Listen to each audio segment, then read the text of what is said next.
PSSI menggelar pertandingan persahabatan internasional Timnas Wanita Indonesia melawan Thailand yang akan dimainkan di Stadion Gelora Jakabaring, Palembang. Satya Bagja Idjana, pelatih Timnas Wanita Indonesia mengatakan, dalam pertandingan ini ia membawa 33 pemain yang siap menjajal kemampuan Timnas Thailand yang cukup diperhitungkan di Asia.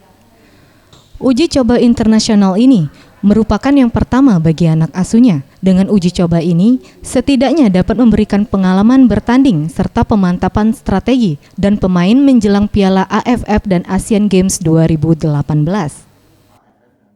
Memang kita tujuannya untuk AFF dan ini, tapi ini pertandingan internasional pertama untuk kita.